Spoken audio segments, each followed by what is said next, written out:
Okay, check your watches, check your calendars.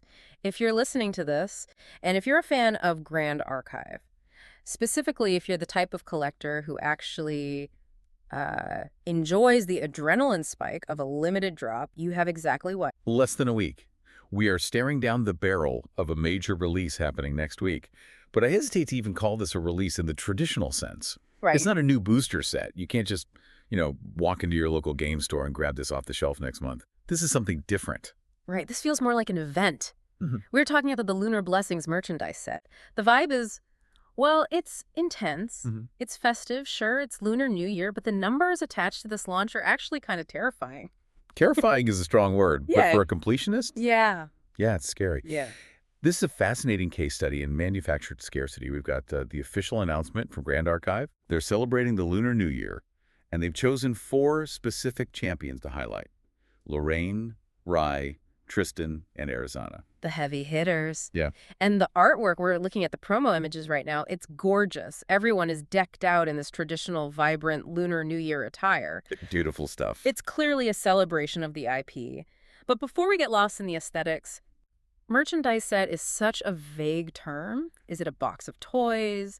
Is it cards? Is it just fluff? It's both. And that's the complexity. Our job today is to really unpack the value proposition here. We need to look at what you're actually getting for your money, analyze the sheer rarity, which is honestly the headline story here, It really is. and then guide you through the logistical nightmare of the launch on January 27th. Yeah. So the margin for error here is like effectively zero. Zero. If you get the time zone wrong, you don't just pay more later on eBay, you simply don't get it. So let's stop dancing around it. Let's rip the tape off the box. What does the Lunar Blessing set actually look like? Because this isn't a small deck box. No, imagine a massive storage box. Yeah. This isn't a flimsy cardboard wrapper. It's a functional piece of kit. Grand Archive has leaned hard into the sort of lifestyle aspect of the TCG here. They know their players aren't just playing, they're displaying. And let's be honest, storage is the eternal struggle of the TCG player. You start with one deck box, and 2 years later you have shoe boxes full of bulk in your closet. We all have the shoe box of shame. Exactly. And this box is designed to hold over 1,000 cards. That's a significant amount of storage. It's clearly aimed at the person who needs to organize their bulk or maybe house a massive cube. And it fits accessories too, right? Yeah, that's the key. It's designed to fit the accessories too. It's a self-contained ecosystem. Which is a nice touch. Usually you get a storage box and your playmat has to sit on top of it, collecting dust. Or you shove it in a backpack. Right. And speaking of playmats, that's the first big item inside. You get a themed playmat. But here's the detail in the specs that really caught my eye. And it sounds minor, but it matters. Right. It comes with a tube. Oh, thank goodness. I cannot tell you how many premium bundles I've gotten other games where they fold the playmat into a square. Oh, it's the worst. You open it up, and it has these deep grid creases that never quite go away. Your cards get caught on the bumps. Oh, It's a disaster. it ruins the functionality. You're trying to slide a card and it hits a speed bump. So the inclusion of a tube shows they understand the user experience. You also get a compact deck box to match. Okay. So purely from a utility standpoint, you're getting a full tournament setup. You have the storage for your home, the deck box for your deck, and the mat and tube for the table. Okay, so that's the player side of the equation. That's the stuff you throw in your bag on a Friday night. But this is a Lunar New Year celebration. It's usually Yeah. about decoration. What about Dave? the shiny stuff? Oh. This is where they target the shrine builders, the people who build a dedicated shelf for their favorite character. Each set comes with an acrylic standee and an acrylic keychain of the champion. Acrylic standees have really taken over the last few years, haven't they? It used to be all about PVC figures, but acrylics are just so much easier to produce and display. They take up less space, they catch the light well, and the print quality allows the 2D art to pop in a 3D space without needing a sculptor. But the biggest display item here, literally the biggest, is the B2 tapestry. Now, I had to look up B2 because I'm terrible with paper sizes. I know A4 is printer paper. B2 is big. It's substantial. We're talking roughly 50 by 70 centimeters. So what, like 20 by 28 inches? About that, yeah. This isn't a little postcard you magnet to your fridge. This is a wall-hanging centerpiece. Yeah. If you buy this, you actually need to measure your wall space first. And a sticker sheet, just to round it out. So let's recap the physical loot. Massive 1,000 card storage box, playmat with a proper tube, deck box, acrylic standee, keychain, huge tapestry, stickers. It's a loot crate. basically. It is. Yep. But we all know the truth. We can talk about tapestries and keychains all day, but for 90% of the audience, the real value, the thing that determines if this box is worth it, is the cardboard. The cardboard crack. Always. What cards are inside? Let's talk about the promos, because this is where Grand Archive is doing something. Let's call it spicy. Spicy is one word for it. Here's the breakdown. In every box, you are guaranteed 4 non-foil promo cards. These match the set you bought. Okay, so if I buy Tristan, I get 4 Tristan-themed promos. Correct. That's the safe part. That's reliable. I pay for Tristan, I get Tristan. I can respect that. But then, there's the gamble. Included in the box is exactly 1 foil promo card. Just one. Just one. And here's the kicker. It is randomly selected from any of the Lunar Blessing sets. Oh, wow. Okay, hold on. Let's play this out. I'm a Tristan main. I buy the Tristan box because I want the Tristan mat and the Tristan standee. I open my pack of promos, and my one shiny, sparkly foil card could be Arizona. It could be Arizona, it could be Ray, it could be Lorraine. It is completely random. That is diabolical. It's brilliant, actually, from a market engagement perspective. Think about it. If the foil was guaranteed to match the box, you would buy your box, open it, put it on your shelf, and you're done. True. I'd be done. I'd have my collection. But now, let's say you pull that Arizona foil. You don't collect Arizona. But somewhere out there is an Arizona player who bought the Arizona box and pulled your Tristan foil. Now we have to find each other. Exactly. It forces trade. It creates a secondary market specifically for swapping these foils to create perfect matching sets. It adds a layer of community interaction or frustration, depending on how social you are. It mimics the trading aspect of a TCG in a product that is usually static. It definitely adds that dopamine hit. That what if factor. You're not just buying a product, you're buying a lottery ticket inside the product. But speaking of buying, we need to talk about the ability to actually buy these things, because when I saw the production numbers in the notes, I thought it was a typo. I actually went back to the source link to check. It's not a typo. Ah. And this is the part we need to stop being fans for a second and look at this as market analysts. This is not a print-to-demand product. This is a strictly limited run. Walk us through the cold, hard numbers, because they are startlingly low. Okay. So we have 4 champions. For Lorraine, Tristan, and Arizona, Grand Archive is producing exactly 600 units of each set. 600. Worldwide. Worldwide. That is microscopic. I mean, in the world of global TCGs, Magic, Pokemon, even one piece 600 units is basically a rounding error. That's like a friends and family print run for the big guys. It is incredibly exclusive. If you own one of these, you are one of 600 people on the planet with that specific box. But it gets weirder. We need to talk about what I've dubbed the Rai discrepancy. Yes. I saw this highlighted in the notes. What is going on with Rai? For reasons that are not explicitly explained in any of the announcements, the Rai set has a production run of only 400 units. Well, wait, so the others are 600, which is already dangerously low. But Rai is, what, 33% rarer right out of the gate? Correct. Why? Is Rai less popular? Is it a production error? Did they run out of red ink? That's the million-dollar question. We can speculate. Maybe historically, Rai merchandise moves slower, so they adjusted the numbers to prevent unsold stock. But with numbers this low, 600 versus 400 unsold stock seems unlikely regardless. That's what I was thinking. Right, at 600 units, you're selling out no matter who it is. If you printed 600 boxes of a generic goblin, it would probably sell out. Exactly. So another theory is that they intentionally wanted to create a chase box. By short printing one character, they disrupt the equilibrium.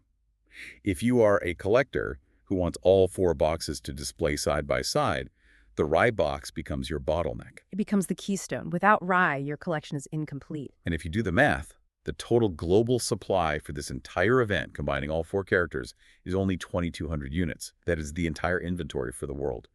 But if you are a Rai collector, you are fighting over a pool of just 400 boxes. That drastically changes the dynamic. If I'm a scalper, and I hate to bring them up, but they exist, or if I'm an investor, surely I'm looking at Rai and thinking, that's the one. Game theory says yes. The Rai box is statistically the most valuable simply due to supply, assuming demand is relatively equal across champions. But that creates a risk for the average buyer. The collector's dilemma. Right. Let's say you love Rai. Do you try to buy the Rai box at launch knowing that 400 other people, plus bots, plus speculators, are trying to do the same thing? Or do you play it safe and buy a Tristan box knowing there are 200 extra units available just to ensure you get something?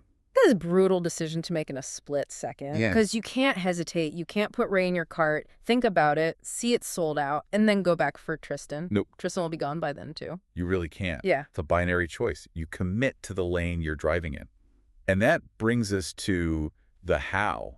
How do we actually give them our money? And frankly, how much money are we giving them? The price point is set at $159.99 USD. Let's call it $160. $160. I have to be the skeptic here for a second. $160 is a lot of money for a box of merch. I mean, you can buy a booster box, sometimes two, for that price. Is the value actually there? It's a valid question. It's definitely a premium price tag. But let's break down the individual costs if you were to buy high-quality equivalents on the market. A premium playmat with a tube. That's $30 to $40 easily. Okay. A custom heavy-duty storage box, $20. A B2 wall scroll, depending on the quality, $30 to $50. The acrylics, $15 to $20 each. Okay, so if you itemize it, you're getting close to that $160 mark just in hardware. Right. And that's not counting the promos. No. Exclusive, limited-run promos often carry a huge secondary market value. So while $160 stings the wallet up front, it's not detached from reality. You aren't buying this for a casual game night. You're buying this to enshrine your deck. It's a luxury purchase. This is the designer handbag of card games. That's a great analogy. And thankfully, they have implemented a limit. 2 of each set per customer. Yes. And notice the phrasing. 2 of each set. So theoretically, one person with deep pockets could buy 2 Lorraines, 2 Rays, 2 Tristans, 2 Arizanas. Theoretically, yes. That would be an investment of over $1,200. And you'd end up with 8,000 cards worth of storage space. It sounds absurd, but for a dedicated collector or a local game store owner trying to stock up for their regulars, that might happen. Yeah. But the limit is clearly designed to stop a single bot from wiping out the entire 400-unit stock of rye in one go. It distributes the stock at least a little bit. Yeah. A little bit. But with only 400 units of rye, distribution is a generous word. Okay, so we have the price, we have the limits. Now, the most critical part, the timing. Because if you mess this up, none of the other stuff matters. This is where people get burned. Oh yeah, there are 2 distinct launch windows based on your geography. We have the global launch and the Asia launch. Let's start with global. Who is this for? This is for everyone outside of Asia. The global sales begin on Tuesday, January 27th, 2026. The time is 7:000 PST. Pacific Standard Time. Okay, let's do some mental math for the listeners. 7:00 p.m. PST. If you're in New York, EST, that's 10:00 p.m. Not too bad. You can stay up for that. But if you're in the UK, that's 3:00 a.m. the next day. If you're in Central Europe, it's 4:00 a.m. Ouch. So for our European listeners, this is an alarm clock in the middle of the night situation. Absolutely. Do not assume it's happening at a convenient local time. Put it in your calendar now. And then we have the Asia countries launch. This happens the following day, January 28, 2026. The time is 7:00 p.m. CST. Now, CST here does not mean Central Standard Time in the U.S. Correct. In this context, CST stands for China Standard Time, or UTC+8. Grand Archive has been very specific about this to avoid confusion. So the launches are staggered. That's interesting. Why do you think they did that? Why not just drop everything at once? It's likely a logistics and server load decision, but mostly logistics. It ties into who is actually fulfilling these orders. Did you notice the partner names? Yeah, I saw 2 names, Core TCG and Fable Intel. Right. Grand Archive is partnering with Core TCG for the global sales. Core TCG is a known entity in the space. They handle a lot of major TCG fulfillment. So if you are in the US, Europe, or Oceania, your box is coming from Core TCG. And Fable Intel handles Asia. Exactly. By splitting the inventory and the launch times, they ensure that the Asia stock is physically located closer to the Asian market, and the global stock is likely in the US. Right. This prevents the nightmare scenario, where a customer in Singapore orders a box that ships from California, taking 3 months and costing $50 in customs fees. That's smart. Nothing kills the hype like having your Lunar New Year product arrive in April. Or getting hit with a customs bill that costs more than the box itself. Speaking of arrival times, there's another detail in the fine print about the shipping window. Yes. The announcement says orders will close 1 week after launch, with items shipping shortly after. 1 week. That implies 2 things. 1, you have a hard deadline. If the stock somehow survives the first hour, it will be pulled after 7 days regardless. Which creates artificial urgency. But 2, shipping shortly after suggests this stuff is already sitting in a warehouse. This isn't a Kickstarter. We aren't funding the production. It's ready to go. That is a huge relief. Pre-orders in the hobby space have a bad reputation for delays. Hmm. Knowing that the product is likely palletized and waiting for labels makes that $160 pill easier to swallow.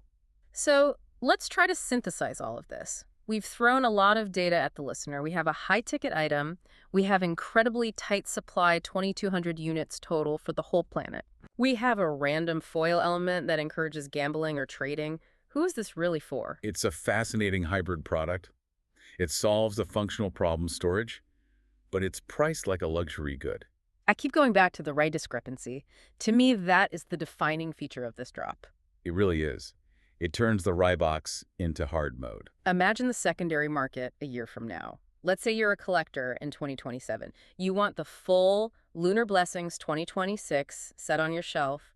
You can probably find Lorraine, you can probably find Tristan, but finding a sealed rye box with only 400 ever made. It's going to be a grail item. It will be the piece that prevents people from finishing their collection, and that drives the price up exponentially. And then add the foil layer on top of that. If you have a sealed rye box, A&D a foil rye promo, Yeah, that is a unicorn. it's the God Pack equivalent. Yeah. It's statistically improbable, and that's what makes it exciting. So here's the strategy for our listeners. Tuesday, January 27th, or the 28th if you're in Asia, you need to have your credit card saved in your browser. You need to be logged into the site beforehand. Don't be trying to remember your password at 7:01 p.m. It will be too late. And you need to decide right now, are you going for rye? That's the decision. If you go for rye, you are accepting the risk that you might walk away with nothing. If you go for the others, your odds improve, but you miss out on the rarest piece. It's risk management. Personally, I think the smart money is on securing a Lorraine or Tristan fast.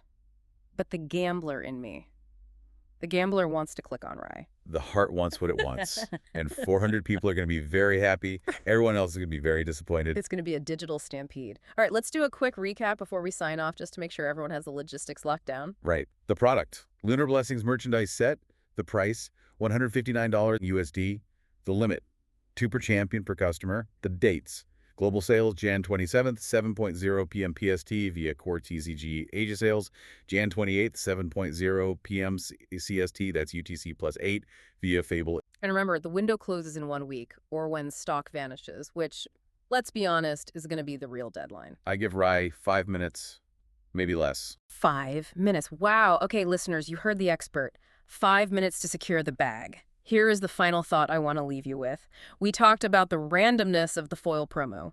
Grand Archive has created a scenario where buying the box is only half the battle. The real game starts when the boxes arrive and the community starts tearing them open to see who got what. My question is, will we see the rye sets vanish in the first minute? And if you miss out on the box, does that make the hunt for the random foil rye card even more intense? Because if you can't own the box, owning the card is the next best thing. It definitely turns that random foil into a golden ticket. It's going to be a chaotic, expensive, exciting week for the community. Good luck to everyone trying to secure their lunar blessings. I hope the refresh button is kind to you. Thanks for diving in with us. Take care.